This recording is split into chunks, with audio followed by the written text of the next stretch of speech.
So it's often said experience is the best teacher. Today we're going to talk about when that's true, when that's not, and how we can best leverage experience, both our own and other people's, for leader development.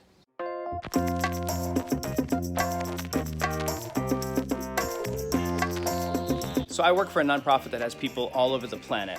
One of the things that a lot of nonprofits face is when transitions happen, when opportunities emerge to be in new places or to build new teams or to explore opportunities that we haven't had before. What we often run into is a little bit of a dearth of available leaders. That makes it incumbent upon us then to work hard at developing leaders before we need them. The best methods for leader development can be applied to raising children, developing middle-level managers, preparing people for executive leadership, or simply becoming the most dangerous version of yourself. So today we're going to look inside my magic moleskine and we're going to talk about when is experience the best teacher and how we can make the most of that. So when we ask the question, what's the most important, what's the most powerful force in developing people, the answer is always experience. Experience is the best teacher. But we have to ask the question, really? Like if experience were really the best teacher, then why aren't more leader development or personnel development platforms designed around mining experience for developmental potential? Why are they so frequently about reading a book and talking about it, or answering a question and talking about it, or asking a question and talking about it? Why is it often about the delivery of content and not usually about mining experience? One potential answer to that question is that we haven't really been doing leader development well, haven't been doing it the best way, probably for a long time. Current research in leader development, personnel development, focuses on the idea that the best leader development, the best personnel development happens in a 70-20-10 split. 70% of the effort expended is aimed at mining experience for developmental potential. 20% is aimed at learning from other people, like in cohorts or mentorships. And 10% is from direct content, from learning stuff from books, lectures, videos, so on. The other reason we have to ask really is because we see a lot of people who get a lot of time on the job, a lot of people who spend their lifetimes on the job, but are never ready for more responsibility. Now, when we control for natural strengths or natural proclivities toward leadership, we still find a lot of people who remain underdeveloped. And that's because it's not actually experience as the uncountable noun that is the best teacher. It's experiences. Right, with an S, actual concrete experiences that we can use to learn about ourselves, about others, and about how things are best done. But is that all? Is it just experiences? A series of discrete moments where something happens and we take an action and then we see what happens? Well, we would also add the concept, the notion of reflection. So experiences plus reflection tend to lead to meaningful development, where people come off the chain, are kind of unleashed to be their most powerful contributing self. So these two ingredients, reflection and experiences, lead us then to ask the question, which experiences and how do we best reflect? It's really two questions, and we will explore the notion of reflection in another conversation. But let's talk about which kinds of experiences are the most developmental, or another way to say it is, which kinds of experiences do we need people to have in order to be ready to lead at the altitudes we want them to? So this is a place where we have to sort of diverge from a heurism that I love. There's an axiom that I love that says, training is focused on roles and development is focused on individuals. This is kind of a moment where we would need to say that development, when the community needs particular roles filled, is aimed at both. It's aimed at the individual and how that individual could inhabit that role in a way that is good for that individual and good for the community. So we have to ask the question, which experiences do we need people to have in order for them to be ready to do what? To do which things? So in our context, the organization that we are part of, that I'm part of, right now we're asking the question, what are the experiences that we need someone to have in order for us to look at them and look at their experience and say, this person is ready to lead a team?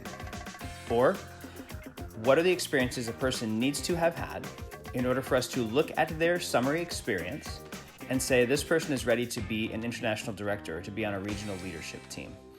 What are the experiences that someone needs to have had and have reflected upon in order for us to feel confident that they might be ready to lead at a new altitude. Now, a great place to mine, to find those experiences, to find which experiences are the most important, is our own set of experiences.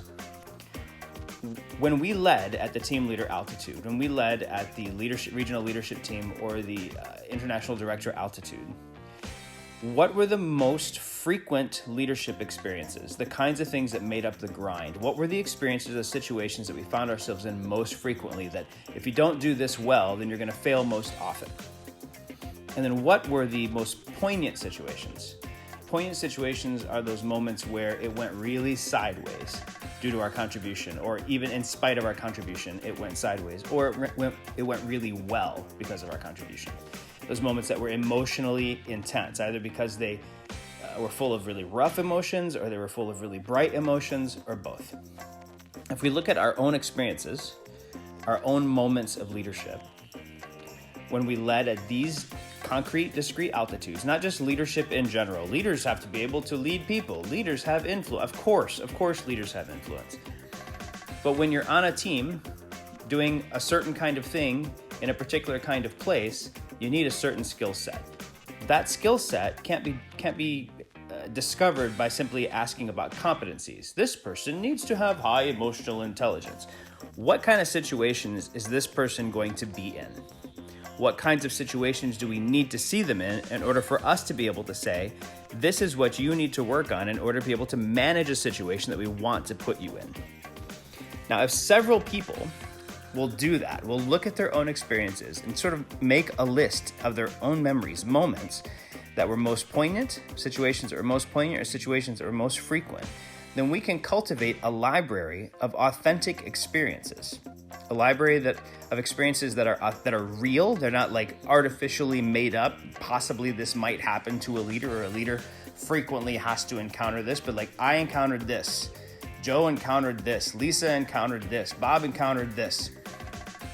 They're authentic in the sense that they actually happened, with identities changed to protect the innocent and guilty, but they're also authentic in the sense that leading in Google is not the same as leading in McDonald's. And leading in McDonald's is not the same as leading in Coca-Cola. And leading in one NGO is not the same as leading in another NGO. There are certain elements of leadership that are unique to each culture.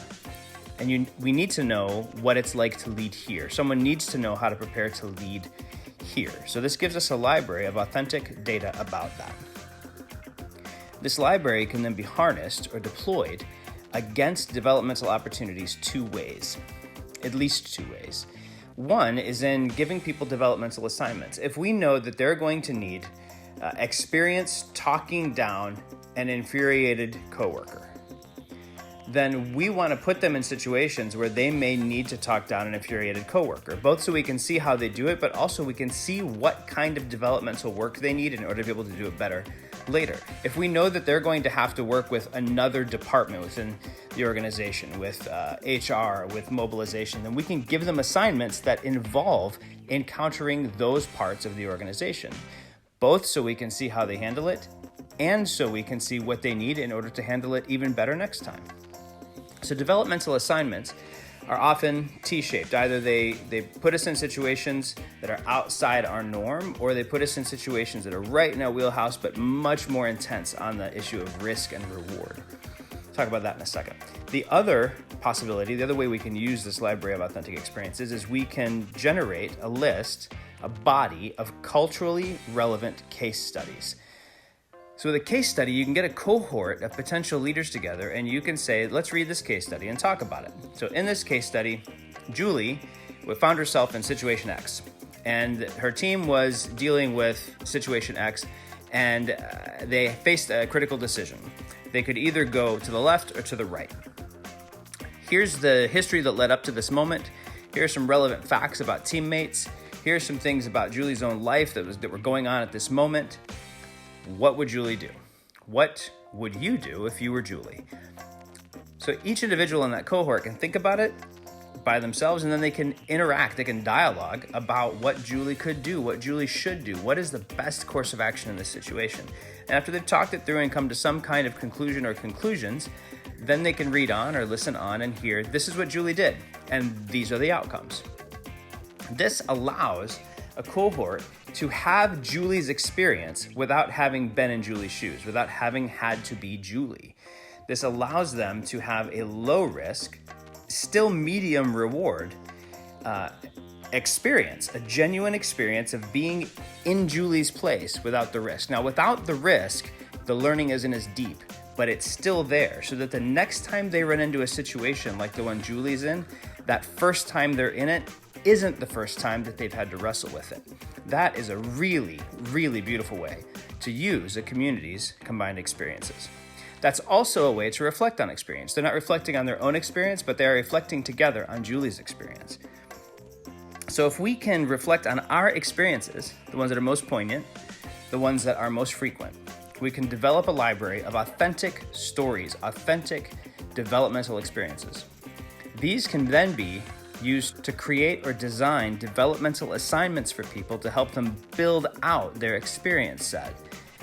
And it also can be used to cultivate case studies that cohorts can use to build their experience at much lower risk. All right, there you have it. Maybe drop a comment and let us know, how have you been successfully developed by leveraging your experiences or the experiences of other people? Or leave us a question to guide our future explorations as we try to help you develop yourself and the leaders around you. Remember, the best leaders are wise, strong, and good, and the world really needs these people right now.